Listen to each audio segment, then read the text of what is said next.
सचिन रोशनी को बोलता है, मुझे तेरे बारे में सब कुछ पता है। और रोशनी एकदम से डर जाती है। वो सचिन की तरफ देखने लगती है। उसे लगता है इसे सच तो नहीं पता चला ना। रोशनी सचिन को डर डर के पूछ रही होती है, तुम्हें क्या पता चला है? तभी सचिन कहता है, तूने जो वो खिलौना लिया है वो तेरे खजूर के लिए लिया है क्या? वो खेलेगा उसके साथ? वो एकदम से देखने लगती है रोशनी सचिन को। सचिन कहता है, तो इसके लिए लिया है तो इसको देना। और वो कहती है, हाँ मेरे कमरे में। और वो लेके आके क्रिश को वो खिलौना देती है। सचिन वहीं पे खड़ा होता है। सचिन जा नहीं रहा है ये देख के रोशनी चौंक रही होती है, क्योंकि उसको क्रिश के साथ टाइम स्पेंड करना होता है। लेकिन सचिन वहाँ पे है तो वो कैसे करेगी? इसलिए वो सचिन को बोलती है, तुम्हें जाना नहीं है, तुम्हें सवारी है ना, तुम्हारा कस्टमर राह देख रहा होगा। सचिन एकदम गौर से रोशनी को देखता है और बोलता है, तुझे इतनी चिंता कब से हो गई?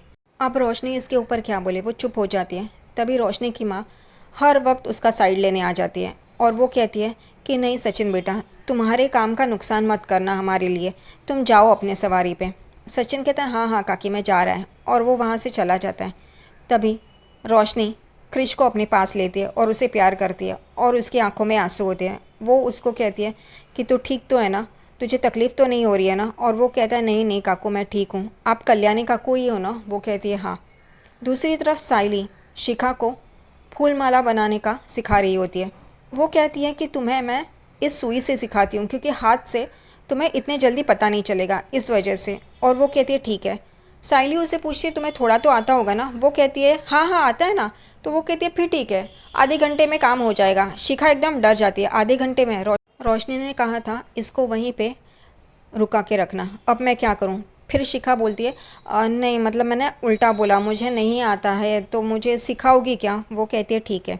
और उसे सिखाते सिखाते साइली उसे रोशनी और उसके बारे में सवाल पूछ रही होती है कि तुम दोनों बचपन की सहेलियां हो या क्या? तो वो कहती है हाँ बचपन की सहेलियां हैं। तो वो पूछती है, फिर तुम दोनों दुबई में ही रहते थे? वो कहती है नहीं नहीं हम लोग दुबई में नहीं थे। तो साइली पूछती है, फिर तुम दोनों कैसे मिले, बचपन की सहेलियाँ कैसे बनी?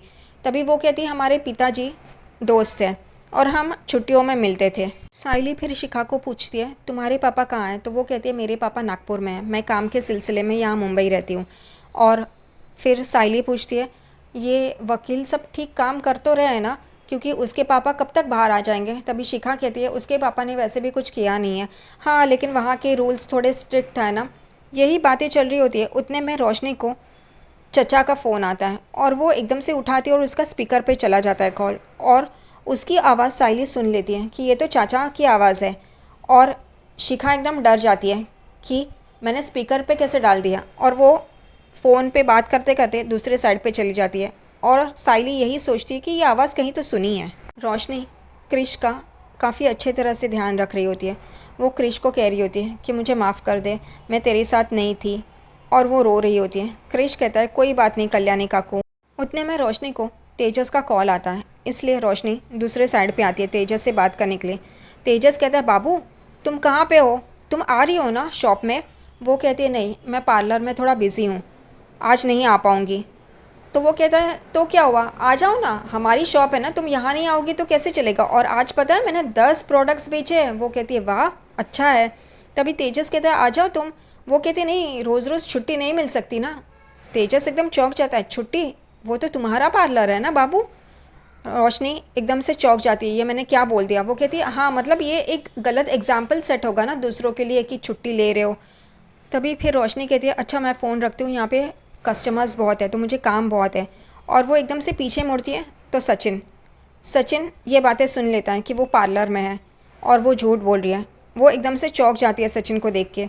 सचिन कहता है, ये पार्लर है, अच्छा ये घर पार्लर, हाँ तेरे लिए तो सभी सामान है ना।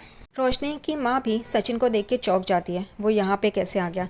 यहाँ पे रोशनी की हालत देख के सचिन को समझ में आता है कुछ तो पूछी है। सचिन बोलता है, क्या झूठ बोल रही है तू? हाँ। फिर एकदम रोशनी शुरू हो जाती है, मैं तुम्हें क्यों बताऊँ, मैं तुम्हें क्यों एक्सप्लेन करूँ? और वो एकदम से दूसरी तरफ आके खड़ी हो जाती है। सचिन उसे बोलता है, तू कुछ भी कर, मुझे उसे घंटा फ़र्क पड़ता है, तू तेरे खजूर को कुछ भी बोल, झूठ बोल मत बोल, कुछ मेरा लेना देना नहीं है। और वो क्रिस से बातें कर रहा होता है। तभी रोशनी ये सोचती है कि ये आया कैसे, अब इसको वापस कैसे निकालो। यहाँ पे साइली कहती है शिखा को, चलो अब तुम्हें आने लगा है तो मैं चलती हूँ। शिखा कहती है, नहीं नहीं रुको ना। साइली उसे पूछती है, ये आवाज़ मैंने सुनी थी, किसका कॉल था? शिखा एकदम से डर जाती है। वो कहती है मेरे ऑफिस से कॉल था। साइली कहती है कि मुझे ऐसे लगा कि वो रोशनी के चाचा का कॉल था। शिखा कहती है वो क्यों कॉल करेंगे मुझे, उनका क्या संबंध मुझसे। साइली कहती है ठीक है तो मैं निकलती हूँ, लेकिन शिखा उसे रोकती है और वो साइली से कहती है तुम आने वाली थी इसलिए मैंने मटन बनाया है, अकेले ही खाती हूँ, अब तुम हो तो साथ में खाएंगे ना। और साइली पिघल जाती है। दूसरी तरफ यहाँ पे सचिन जाने का नाम नहीं ले रहा है और यहाँ पे रोशनी और उसकी माँ एकदम परेशान है क्योंकि सचिन वहाँ पे होता है। सचिन कहता है कि क्रिश चल हम लोग खेलते हैं, और वो एकदम से रोशनी के आगे आके एकदम से क्रिश के पास आता है और रोशनी डर जाती है। वो कुर्सी पे बैठता है और क्रिश को बोलता है हम लोग पिक्चर देखें। क्रिश कहता है हाँ हाँ अंकल हम लोग पिक्चर देखते हैं। फिर सचिन कहता है तू देखेगा कैसे, तेरी आंखों में तो पट्टी बंधी हुई है ना। तो वो कहता है मैं सुनूंगा ना, जैसे पढ़ाई करते करते मैं टीवी सुनता हूँ ना वैसे। तभी सचिन कहता है नहीं एक काम करता हूँ मैं गाना लगाता हूँ, इसलिए मोबाइल पे गाना लगाता है और वो लोग डांस कर रहे होते हैं। सचिन क्रिश का हाथ पकड़ के यहाँ वहाँ घुमा रहा होता है। अब रोशनी परेशान है कि ये जा नहीं रहा है तो मैं क्रिश के साथ वक्त कैसे गुजारूंगी, इसलिए वो शिखा को मैसेज करती है कि तू सचिन की राइड बुक कर ले, टैक्सी बुक कर ले, ताकि वो यहाँ से घर से बाहर निकले। उतने में ही सचिन के मोबाइल पे मैसेज आता है। क्रिश कहता है ये गाना अच्छा नहीं है, ये गाना बंद करो। वो कहता है अरे ये गाना नहीं है, ये है ना काम का फ़ोन है इसलिए। और वो देखता है कि किसी ने उसकी टैक्सी बुक की है और वो होता है साइन कोलीवाड़ा के लिए। वो कहता है लंबी सवारी है तो पैसे भी अच्छे मिलेंगे, जाना तो पड़ेगा। उतने में रोशनी की माँ बेटा तुम्हें काम है ना तो तुम जाओ, हमारी फ़िक्र मत करो, हम अच्छे से रह लेंगे। सचिन कहता है काम नहीं होता तो मैं नहीं जाता तुम लोग को छोड़ के, लेकिन जाना पड़ेगा। वो कहती है हाँ हाँ तुम जाओ। उसको भी सचिन को भगाना होता है। वो चला जाता है। उतने में रोशनी क्रिश को पूछती तुम्हें क्या खाना है। वो कहता है नूडल्स, इसलिए रोशनी किचन में आती है नूडल्स बनाने के लिए। तभी रोशनी की माँ वहाँ पे आती है और उसे समझा रही होती है कि मेरा क्या है, मैं बूढ़ी हो चुकी हूँ, हर वक्त मैं यही सोचती हूँ कि क्रिश का क्या होगा। अगले दिन मैं उठूँगी नहीं उठूँगी तो क्रिश अकेला रह जाएगा।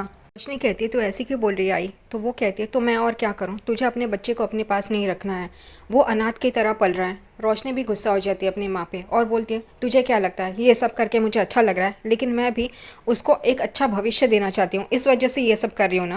तेजस और मेरा बिजनेस अच्छी तरह से सेट हो जाए, हम दोनों को अच्छे पैसे मिल जाए तो फिर मैं क्रिश को यहाँ पे लेके आऊँगी और उसको अपने पास ही रखूँगी। इतने में ही उन्हें आवाज़ आती है क्रिश की, क्रिश गिर गया है। रोशनी और उसकी माँ चौंक जाते हैं। वो उस तरफ भागते हैं बाहर जहाँ से आवाज़ आ रही होती है और देखते हैं तो क्रिश नीचे गिर गया है। और रोशनी की माँ उसके पास जाती है और उसे उठाती है और उसे कहती है तुझे लगी तो नहीं। रोशनी भी पीछे खड़ी होती है और वो ये सब देख रही होती है। रोशनी की माँ कहती है क्रिश तुझे चोट आई है लगा। तो वो कहता है नहीं, लेकिन क्या ये बात सही है काकू मेरी आई है। और दोनों जन चौंक जाते हैं, रोशनी और उसकी माँ। रोशनी एकदम चौंक के क्रिश की तरफ देखने लगती है कि इसे पता चल गया अब, और उसकी आंखों में आंसू होते हैं। यहाँ पे क्रिश उठता है और चल रहा होता है और कहता है काकू आप यहाँ पे ही हो ना। और एकदम से टेबल से टकरा के वो गिर रहा होता है। उतने में रोशनी उसे पकड़ लेती है और कहती है हाँ मैं तेरी आई हूँ। वो कहता है आप मेरी आई ही हो ना, काकू नहीं ना। वो कहती है हाँ। तभी वो उसके गले लगती है और रोने लगती है। रोशनी की माँ भी ये देख रही होती है कि आखिरकार माँ और बेटा एक साथ। और दूसरी तरफ शिखा और साइली खाना खा रहे होते हैं और वो खाना भी साइली ही वहाँ जाके बनाती है, क्योंकि शिखा कहती है कि मैंने तुम्हें अपने घर में बुलाया था तो मुझे बनाना चाहिए था, लेकिन तुमने बहुत टेस्टी खाना बनाया साइली, तुम बहुत अच्छी कुक हो। साइली हंसती है। शिखा के घर जाके भी साइली ही खाना बना रही है। क्या बात है। यहाँ साइली और शिखा की बातें हो रही होती हैं। शिखा साइली को बोलती है कि तुम्हारी सास की तरह अगर मेरी सास होती ना तो मैं कब का वो घर छोड़ दिया होता और उसके अगेंस्ट लीगल एक्शन लेती। साइली कहती है ऐसी बात नहीं है, वो अच्छी है, लेकिन सिर्फ उन्हें मुझसे दिक्कत है, और उन्होंने अपना बेटा भी तो मुझे दिया है, वो बहुत मेरा ख्याल रखता है, बहुत अच्छा है, और उसे पता है पुराने गाने बहुत अच्छे लगते हैं और वो गुनगुनाता रहता है और वो उन्हें उस्ताद बुलाता है। और शिखा ये सारी बातें सुन रही होती है। अब साइली ये सारी बातें शिखा को क्यों बता रही है पता नहीं। शिखा कहती है मन में कि साइली तो बहुत अच्छी है, रोशनी जो मुझे इसके बारे में बोलती थी वो सब कुछ गलत है, उसके मन में तो ऐसा कुछ भी नहीं है, बहुत सीधी सादी है। यहाँ पे रोशनी क्रिश को लेके बैठी होती है और वो उसके माथे पे चूम रही होती है और वो कहती है कि तुम्हें कुछ हो जाता तो यहाँ पे क्रिश कहता है, आप ही मेरी माँ हो ना काकू? वो कहती है हाँ। तभी क्रिश बेचारा बोलता है, मैंने ऐसे क्या गलती की थी जो आप मुझसे अलग हो गई? बेचारा। रोशनी उसे बोलती है, ऐसा कुछ नहीं है, कुछ ऐसे हालात हुए थे उस वजह से मुझे तुमसे अलग रहना पड़ रहा है। क्रिश कहता है, कल मेरी पट्टी खुलने वाली है तो मैं पहले अपनी माँ को देखना चाहता हूँ, आप मेरे सामने होगी ना? रोशनी बहुत ही भावुक हो जाती है। वो कहती है हाँ, लेकिन एक बात है, ये सीक्रेट हमारे बीच में ही रहे, किसी को पता ना चले। वो कहता है हाँ, प्रॉमिस। रोशनी उसे कहती है, मैं तुम्हारे लिए नूडल्स लेके आती हूँ, और वो किचन की तरफ चली जाती है और वहाँ पे रो रही होती है। उतने में उसकी माँ वहाँ पे आती है और कहती है कि उसे अपनी माँ की ज़रूरत है और तुम टेंशन मत लो, मैं हूँ उसके साथ। उतने में फिर रोशनी कहती है कि चलो तुम दोनों को शिखा के घर छोड़ आती हूँ, साइली आएगी, शिखा उसे रोक नहीं पाई है, तो उससे पहले तुम यहाँ से चले जाओ। और वो अपने कमरे में जाके उन दोनों का सामान भर रही होती है। यहाँ पे क्रिश कहता है कि साइली आंटी को मैं बाय बोलता हूँ, फिर चलते हैं। रोशनी उस पर चिल्लाती है और कहती है, साइली से कुछ बात करने की ज़रूरत नहीं है तुम्हें। तभी रोशनी की माँ रोशनी को कहती है, वो बेचारी तो इसका कितना ख्याल रखती है। तभी रोशनी उसकी माँ को कहती है, मैं नहीं चाहती कि ये साइली की गोद में जाके पड़े, ये मेरा बेटा है और ये सिर्फ मुझे ही प्यार करे और मेरे बारे में ही सोचे, समझी ना? और वो क्रिश को कहती है, अगर तुमने साइली आंटी से बात की तो मैं तुमसे बात नहीं करूँगी, मैं तुमसे मिलने नहीं आऊँगी। तभी वो बेचारा कहता है, नहीं, मैं उनसे बात नहीं करूँगा। रोशनी जल्दी जल्दी में क्रिश और उसकी माँ को लेके बाहर आ रही होती है। उतने में उसे सचिन की आवाज़ आती है। सचिन गाना गाते गाते अंदर आ रहा होता है। वो रोशनी अंदर अपने कमरे में भाग जाती है और सचिन दरवाजे से अंदर आता है एक पैकेट लेके। वो देखता है कि काकी और क्रिश बाहर ही खड़े हैं। वो उन्हें पूछता है, क्या हुआ, आप लोग यहाँ पे क्यों खड़े हो? तभी काकी कहती है, कुछ नहीं, क्रिश अभी अभी उठा है ना, तो बस यहाँ पे लेके आई। और वो एकदम से डर जाती है, क्या बोलो अब आगे। उतने में रोशनी भी कमरे से बाहर आती है और सचिन उसे देख के चौंक जाता है और वो कहता है, या किसी ने कुछ कमरे से बाहर तो नहीं निकाला? तभी रोशनी कहती है, मैं ऐसा क्यों करूँगी? तभी सचिन कहता है, तुम ऐसा कर सकती है ना, झूठी फ्रॉड है तू, मुझे पता है। और वो दोनों की तू मैं चल रही होती है। उतने में रोशनी की माँ उन दोनों को रुकाती है और कहती है, ऐसा कुछ भी नहीं सचिन बेटा, हम लोग बस ऐसे ही बाहर आए। वो कहता है, ठीक है, मैं तुम लोग के लिए खाना लेके आया हूँ, चलो खाते हैं।